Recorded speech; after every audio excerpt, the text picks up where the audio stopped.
Hi everyone, so since we got this Diablo 2 theme, seasonal theme for season 24 with the ethereal items, I thought it would be a pretty fun idea to look at the original Diablo 2 items and compare them to what I have done in Diablo 3. So some of them might be quite known to veterans of Diablo 2, but I assume most people don't really know all the stats by heart or what they did, or have maybe not even played the game in general. And it is really cool to kind of like see the similarities between them. So you might be wondering, why are there so many stats on this weapon? What does the wind force have to do with strength and all this kind of weird stuff that you can find on the ethereals? And I want to go through every single ethereal. First of all, I'm gonna show you the Transmogs, and I'm also gonna show the D3 and the D2 version in one go. So let's jump into it with the Barbarian here. We have the Doombringer, a one-handed ethereal sword in Diablo 3, which actually is a two-handed weapon in Diablo 2. So they transformed some of the two-handed weapons especially to one-handers in D3. For example, there were also not any hand crossbows in Diablo 2, and the Demon Hunter got the Doomslinger, which was just a regular crossbow, but you're gonna see that later. But you can definitely see the similarities in stats here. We have this reduced damage effect as a hit on the Doombringer, which kind of corresponds to this level 3 weaken on striking effect. So that is pretty cool, but on Diablo 2 it's like a very low chance and it's like a curse. So it does have a different kind of feel to it, I guess, because you can actually see the proc happening and it has a sound and an animation and all that. In D3 I don't think you see anything, but you also have lots of damage. You have the attack rating, which they probably try to do with the critical hit chance. We have the life steal, which obviously they won't give us back in Diablo 3, but we have life per hit at least, and there's also the increased maximum life. So overall, definitely the similarities are visible. So pretty cool stuff. Looks like a nice one-handed sword here with the ethereal glow. All these weapons have kind of the similar glow here. Next up, the Gimmer Shred. So this is a flying axe, which is actually a throwing weapon in Diablo 2. So you can actually throw them, which doesn't work in Diablo 3. There is a weapon throw as a skill, but it's not really the same. And you can see that it also has this trinity of cold, fire and lightning damage here. That is pretty amazing. Lots of extra damage. They give it a lot of attack speed, and I guess they also try to emulate some of the enhanced damage, for example, of the damage to elites and all that stuff. And they also give it some extra bonuses here in Diablo 3, like the movement speed bonus, 30% when you kill an elite pack. I think that's pretty neat, and it kind of makes these ethereals seem a bit more unique, even though it doesn't really fit with the Diablo 2 theme of the item. I guess you can kind of see that it's for a mobile kind of barb, jumping around, throwing axes from distance, so kind of makes sense. Unfortunately, the Transmog is very small, you barely see it. It's just a small little axe. Here's the king of the barb weapons, the grandfather. This one takes the crown for everything. Every single build on barb is gonna use this next season. It is a massive two-handed sword, Colossus blade, with extra damage per paragon, which also has a similar effect in Diablo 2 with the maximum damage based on character level. They put this stat on a few other ethereals as well, because it exists on different uniques there. And you can see very high damage. It's also indestructible, but in general pretty cool. We actually have a grandfather in D3 already, which is just a legendary, and it's not really useful. It doesn't have anything, but you can see there's the life, there's the attributes, and a bit of extra small stuff like the cooldown, etc. I really love this weapon in particular because it brings back the two-handers for Barbarian, something that was really missing from the game in general, and I do hope that for the future the devs take some inspiration and either make some really massive nice two-handers, or just give two-handers in general some massive buffs so that they're worth on more builds than just those that are designed around two-handers. Next up here we have the Crusader with the Astrion's Iron Ward. So this one definitely has some similarities, but also is quite different. For example, again, we have this +1 damage per paragon, which doesn't really correspond to anything. We have those double crit stats in Diablo 3. Critical strikes are not really much of a thing in Diablo 2, but here's a crushing blow. So crushing blow is a mechanic that also briefly existed in Diablo 3, which essentially takes off a percentage of the current HP of the target. So I think they kind of wanted to emulate this with the crit stats to kind of give it massive damage. And other than that, you see all this enhanced damage, extra damage, magic damage, which doesn't exist, so here they gave it holy damage, I guess, and this kind of makes up the item here. I think there could have been a bit more flavor for this version of the D3 Ethereal with the reduced damage on the slow and all that, but overall this is going to be a strong Crusader choice, so I guess this is more important. Here is the Kalim's Will. So this is actually a quest item in Diablo 2. You use this in Act 3, you craft this from collecting a few different pieces, and eventually this is used to open the door to Mephisto, and then you can defeat the Act's boss. So it's not really a unique that you find and use, but it does have a few of these stats here, like the lightning damage, there's the lifesteal with the life per hit again, there's a bunch of extra speed and all that. So it also made it really fast here in Diablo 3. It has 1.61 attacks per second baseline. It has this steed charge effect to kind of give it more of a speed focus, and this undead damage, which is actually not present on the D3 version here, but it is present on a lot of other ethereal weapons, as you can see later, because this undead damage is actually just a baseline part of Diablo 2, for example maces, that just deal more damage to undeads. Unfortunately, the Transmog is a bit clunky here in Diablo 3, so you have this huge flail with those skulls attached to it, and you can see it when you attack. You can see the skulls, so they're there, but here they're kind of like hanging in the ground, unfortunately. Here is the Redeemer. So this is the Crusader weapon for next season, along with the Astarion's Iron Vault. You can use both of those for most builds, but this is also massive damage. It has extra holy damage and extra demon and undead damage, again because it's a mace type weapon, and the scepter they have this undead bonus. Here they also gave it demon damage in Diablo 3, probably because of those redemption and holy bolt skills, which I think actually deal extra damage to demons in Diablo 2. And there's also some other stuff like the minus target defense here on the Diablo 2. So this means that you have a higher chance to hit the target, because that is actually a problem in Diablo 2. You need to hit enemies, and not just with your character and your mouse button, but you actually have a chance to miss. And here we don't really have any of this in Diablo 3. But one quite funny addition that they added is the reduced level requirement, I feel, because you also see on the left the requirements minus 60%, which here we have the reduced level requirement. There's no stat attribute requirements in Diablo 3, there's just level requirements, and realistically it doesn't really matter, but it's a nice little flavor thing, I think. So here comes the winner of the season, Bariza Dokianon, the best ethereal straight up in the entire game, I believe, and is just massive for Demon Hunters. For God DH especially, it's going to be insane, like a 10 tier damage buff, and almost nothing really gets close to this. And you can see that even in Diablo 2 it has a lot of really interesting effects. There's piercing attack, there's the freeze target free. This means I think when you hit them that they are frozen for 3 seconds, so it's like a 100% chance there, I believe, but I don't think it works on every target. Here in Diablo 3 we just have like a really high chance to freeze, which is kind of similar to what the Bariza, the actual legendary, already does in Diablo 3.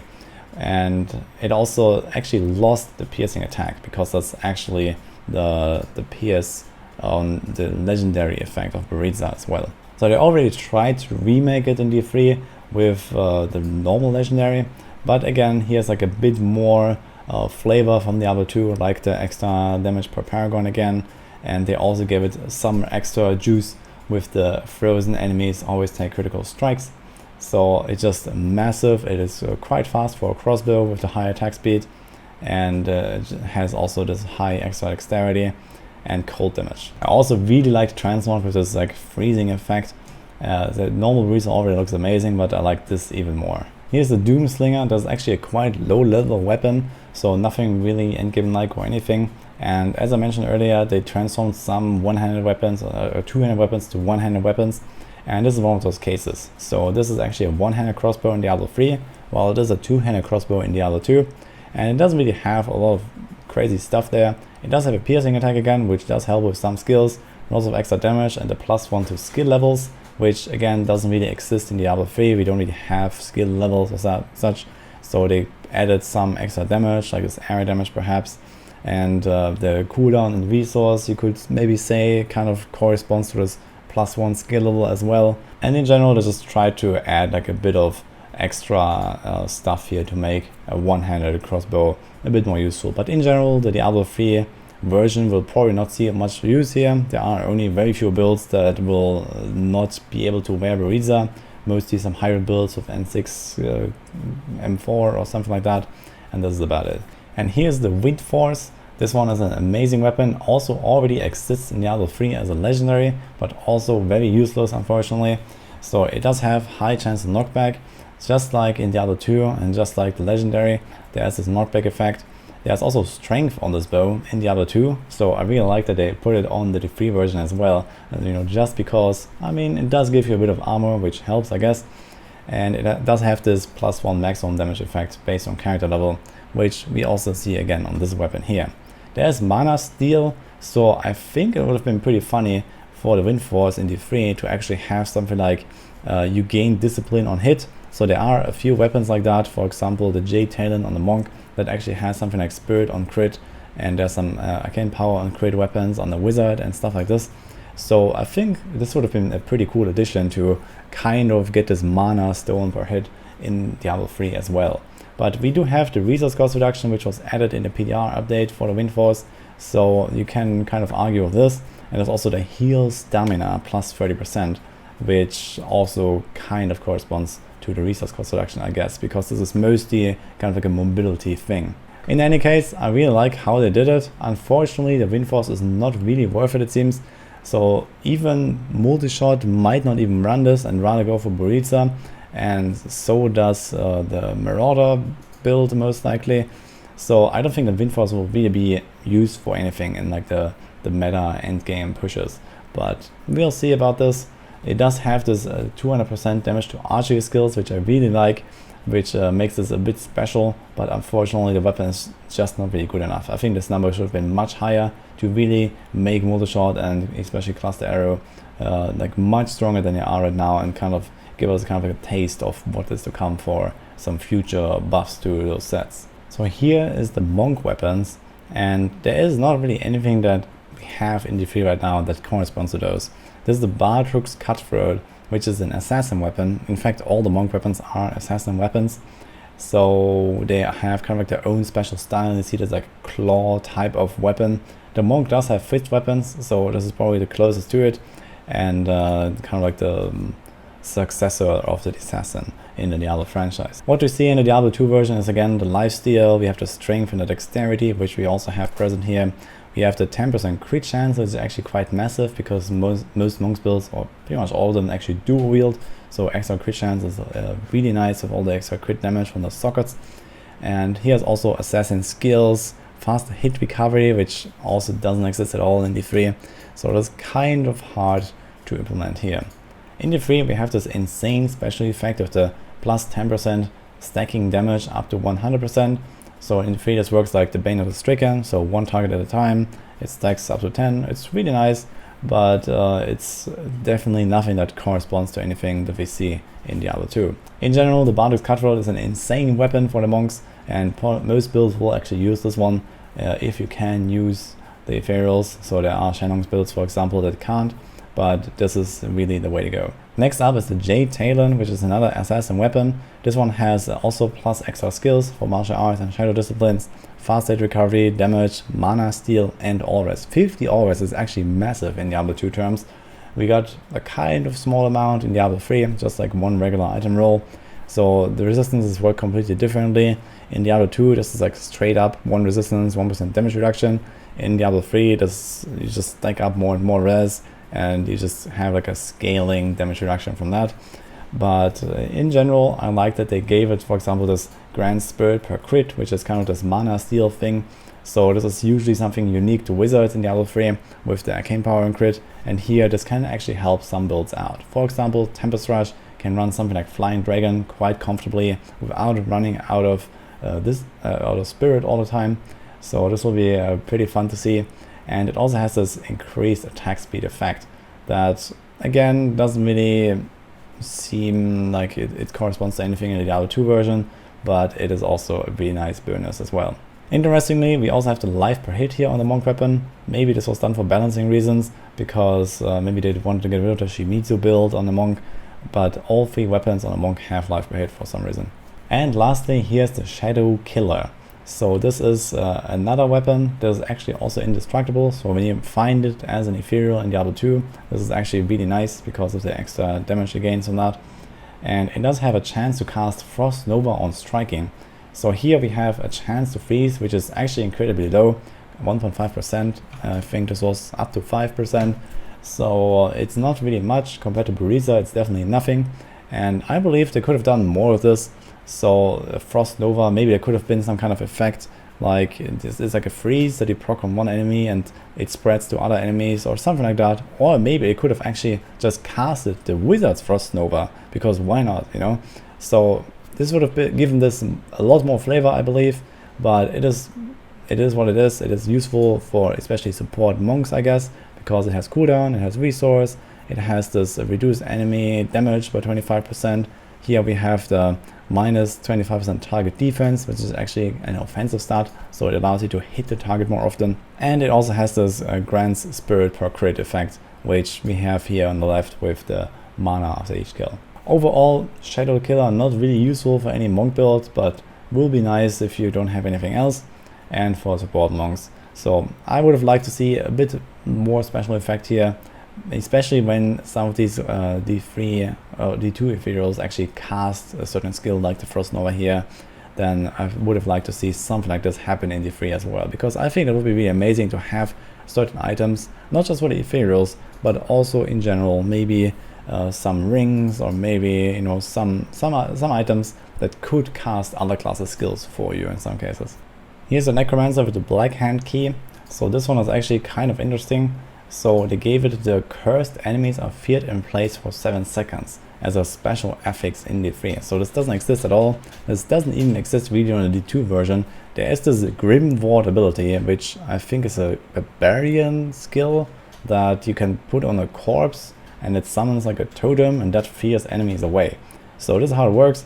And they actually made it really strong in D3 with this, you know, you just have to apply a curse. You can do this with aura or frailty or manually, and this actually enables another kind of strong version of solo red runs, because you can control enemies all the time without Land of the Dead, Frozen Lands. So this is quite useful. There is cooldown reduction, which is probably like the faster cast rate here. There's attack speed, which is kind of the same. There's extra life, which you can see. Here's also fire rest on the left, which we have with all rest. I think just for flavor, it would have been pretty cool to just put a really high fire rest value on this instead of all rest, because why not? You know, just make it like 500 fire rest or something. That would have been pretty cool. And there's also damage taken goes to mana, which we don't have here at all. And unfortunately, kind of a missed opportunity to put more flavor on this. I think something like this could have been made into a D3 affix as well, where you just fill up your spirit or so, but maybe they decided against it for balance purposes. And there's also the light radius, which, yeah, we don't have at all in D3 either. But maybe they could have done like minus pickup radius or something like that. It would have been quite funny to add that as a more flavor to the Black Hand key. But in general, pretty cool stuff. So because of the curses, I guess this is why they actually made this cursed enemies are feared in place. Together with the Grim Ward to kind of like make it work. And the interesting part also is the undead damage. So I think this undead damage in D2 only works with attacks. So it doesn't work with spells, and the Necromancer in D3 is, well, mostly a pet class and a spell class. So don't really attack very much on your own, and you still get this as a full damage multiplier for all your damage. So it's actually quite strong. Unfortunately, Transmog is very small. It's like a little glowing stick. But yeah, okay. Here's the Soul Harvest in D2, actually a two-handed scythe. I think it would have been pretty amazing to give Necromancers a two-handed weapon as well. There are quite a few Necromancer builds that don't really require an offhand. So it would have been really a cool opportunity, similar to the Barbarian, to just make some massive two-handed scythe and have the Necromancers just swing that with Grim Scythe, for example, or so. But it is what it is. And here we see that it's quite a low level item. You get mana stone per hit. You have attack rating, energy, which corresponds to mana. Again, there's all res on this. So we see some of those stats here on the right with the Soul Harvest. But out of most of the weapons that we have seen, I think this is actually the one that doesn't really seem very much like the D2 version here. So they just really had to add a lot of stuff to kind of like make it competitive. It is definitely a strong weapon here. There's this attack rating, which we have the crit chance, I guess, so it kind of makes sense. There's this attack speed effect, which we don't have at all here. And there's also chance of open wounds, which is kind of like a bleed effect. I think you could have just added the bleed to this, because why not?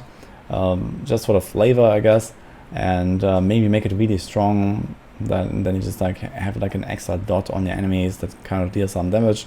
Could have been quite funny, at least for like early leveling or something. But yeah, okay. Here's the last Necromancer weapon with the black box sharp. So this actually looks a bit like the Sacred Harvester from the Witch Doctor. And in D2 it has a lot of like poison themed like extra additions, like the poison nova damage, the poison explosion, poison dagger. So we have this here on the right with the poison skills. I think it would have been pretty cool for flavor to just make this a massive number for poison damage and then just remove this plus 100 to all Necromancer skills so that this becomes a kind of like the poison weapon. But it would have also reduced the flexibility of this item, which is actually amazing because of this consecutive stacking damage effect that we have already seen on some of the other weapons. This is actually gonna make Necromancer pushing on most builds much more fun, I believe. In general, we need much shorter boss fights, so this is a step in the right direction, and I hope that the devs really take some inspiration to either make Bane of the Stricken stronger or reduce Rift Guardian HP, or just give us more kind of like Rift Guardian or single target effects, or something like this in the future that we can actually use in our builds, because I don't want to fight with Rift Guardians and solo pushing for like 6 minutes on every single build, so that would be amazing. I think bit missed opportunities here. Also, with the chance to slow and hit is very small, so here in D2 it's an incredibly strong slow, 50%, 100% chance to proc it, so very strong. I believe at least we could have upped the numbers here on the D3 version to just make it like 20% or 50% slow. It does scale with proc coefficient anyway. Overall, Black Box Sharp is a really strong item anyway, so I'm not really too sad about it. Here are the Witch Doctor weapons. So we start with the Ariog's Needle. So Witch Doctor and anything close to that doesn't exist at all in Diablo 2. So they actually took an Amazon two-handed spear and made that a Witch Doctor spear. So quite interesting. And you can see that it has all skills, it has super fast attack speed, it has lots of damage, ignore target's defense, which is very nice, and a poison damage effect, and Deadly Strike. I think Deadly Strike is just something that just straight up kills like normal enemies but not elites. So you have a high chance to do that basically, and they kind of try to imitate this with this extra crit and extra crit damage and the extra damage per paragon, so I just gave it massive damage here. And they also made all the Witch Doctor weapons to be kind of skill specific, similar to the Wind Force we've seen earlier. So this one here is for decay skills, so you have Zombie Charger, so Hell 2 Zombie Bears are gonna run this. There's Spirit Barrage, so that's also gonna be the meta weapon for Mundunugu. There's some other stuff like Wall of Death, Acid Clad, Piranhas, which don't really have any builds for them, but it does make some kind of T16 stuff work. And in general, massive weapon here, high damage, high attack speed, and it's just extremely strong. So this is really cool. Kind of hard to implement this, but I think they tried. The Transmog right now is a bit like crooked, so I believe it's gonna be fixed. You're actually not holding it in your hand, but this might be changed at some point. But yeah, in general, nice stuff. I'm really sad a bit about the poison damage that we don't have, so maybe this could have been a chance to implement such a stat. Maybe make a legendary out of it later, or maybe give it like some kind of like toxin effect from the legendary gem, just for some extra flavor and maybe some extra DPS or so. But okay. Here's the Ghost Flame, which is a dagger. So again, we have this ignore target's defense, which we don't have, so you don't miss your skills in general on anything in Diablo 3. There's Mana Stone on hit, so we have the grants mana per crit. Unfortunately, this is extremely low value, so they just copy pasted it from the wizard with the 5 to 7, and then yeah, just kept it there. But we have 750 maximum mana without any investment, so this is not really very helpful. And it does have some extra stuff like this extra attack speed and light radius, which we have here with the pickup radius. So they did give us extra pickup radius for Ghost Flame, but it didn't give us minus pickup radius from the minus light radius on the Necromancer weapon. So kind of missed opportunity, maybe it wasn't possible, I don't know. A good part here is that in Diablo 2 it is also indestructible, so when you find an inferior version, it is by default the best and it won't break, so it is very useful. It doesn't really resemble the Diablo 2 version very much, it just has high damage there. I mean, it doesn't really have that much special stuff. They tried to give it arcane damage here instead of magic damage, so I think that's pretty cool to have arcane damage on the Witch Doctor. But yeah, this is more about it. This weapon here works for secondary skills, so this is going to be like the Jade Harvester weapon mostly, because it has Haunt and Locust Storm in there. And there's also Fire Bats, so I'm also going to use this on Eric here for Fire Bats actually. Lastly, here's the Git bin. So this is not actually an item in Diablo 2, this is a quest that you do. And you need to find this Git bin in the jungle with the fetishes running around everywhere, and you don't actually pick anything up there, I believe. So this is just what you have there. There is a Git bin already in Diablo 3 as a legendary effect. And it actually has an effect which is the same as the belt, the bit of transcendence, I believe, that summons fetish sycophants, and there's also a passive that does the same. So the weapon is not really useful because usually weapons are very important and you don't really have a slot to spare. But the cool flavor here is that it gives damage to voodoo skills. So this is the fetish army. So this is amazing, I think, because this is kind of like what the Witch Doctor's like signature ability is, I believe. And it also has Gargantua here, so you can play some Helltooth Garg setup with this and gets a bit of a boost. And it does have lots of extra damage. It is quite fast, which is very nice for Zunimaster builds. Attack speed is everything, and just in general has really nice extra effect as well with the health globe that gives you movement speed. So this is a very cool effect, something that maybe could be baked into some kind of like permanent change for the Witch Doctors perhaps, just to help them with mobility, to keep up with other classes, because mobility and toughness are kind of like the two core issues of the Witch Doctor class. So if those get addressed a little bit with effects similar like this, that would be pretty amazing. And lastly, here's the Wizard. We have the Mang Song's Lesson, two-handed staff. I think this is amazing that they gave this plus 300% damage, because that actually makes it kind of viable to use on builds that don't require an offhand. And there are actually a few of them. Most importantly, Firebird's Wizard will be running with this stuff, especially in speedruns. In pushing, I have another option with the Wizard Spike, which you're going to see in a second. But I really like that there's this kind of focus on two-handed weapons here, and that they made them strong enough to be kind of competitive. We need a lot more two-handed builds in this game, and this is definitely a step in the right direction. Make them very powerful, very impactful, and not just have everything be like one-handed and offhand or dual wield. Interestingly, on the left side, on the Diablo 2 version, there is 30% faster cast rate. So this is actually a massive improvement to your DPS in Diablo 2. This is kind of similar to attack speed in Diablo 3 for spellcasters, and a very hard stat to come by. So they didn't actually add this to the staff, I believe, for the reasons I said, that it should feel impactful, and if they had added a lot of attack speed to the staff, it would kind of feel like a one-handed weapon again, so they avoided that, I guess. There's mana regeneration, which is cool. We have the arcane power regeneration, we have the undead damage, because again this is like a mace weapon, and the staffs, they all have this 50% undead damage, so we have that here again. And we have this extra cold, fire, lightning and arcane, so they just gave all elements here in Diablo 3, because it's also kind of how it is in Diablo 2. Overall, really amazing implementation, and we need much more of those two-handed weapons, I believe. Here's the Oculus. So this is a very recognizable weapon, I guess, with the very unique transmog and icon art. And in D2, this also has a lot of attack speed or cast speed. It has sorcerer's level skills. It has vitality, energy, all res, mana after kill, magic find. So I think there is, while Oculus is really good, there is definitely missed opportunity here to make this kind of more similar to the Diablo 2 version.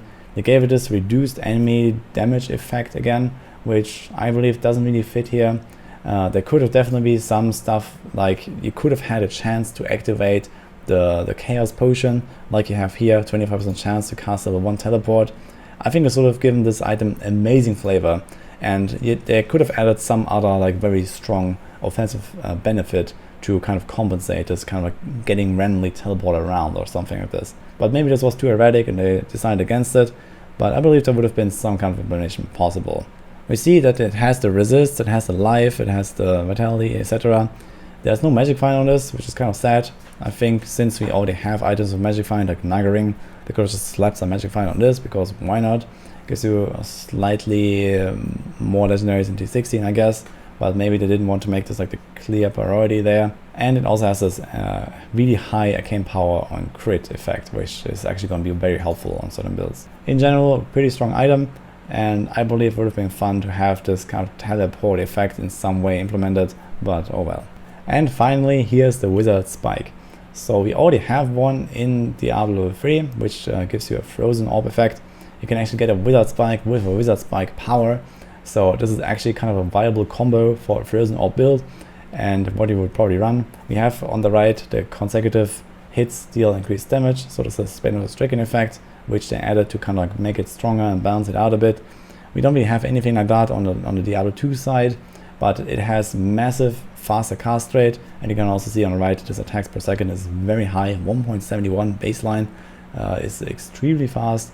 There's extra mana, which we have with arcane power regeneration, and also cooldown reduction, which I guess corresponds to the faster cast rate here. Also, the Diablo 2 version has insane 75 auras. So again, I would have liked to see like more of that added to the wizard spike here. Maybe just make it 1000 auras or something like this, and slightly nerf it in some other ways perhaps, and maybe also make the maximum arcane power much larger to kind of like maybe make some star pack build a bit more impactful or something like that, where you can actually use all this arcane power in some special way. I think these kind of items would be very interesting to have in Diablo 3 with, you know, just like 200 maximum arcane power or something like that, and then you have to find ways to actually fill all this up really fast and then throw those big meteors, for example. But this is what it is. The Transmog is very small, it's just a little dagger, but yeah.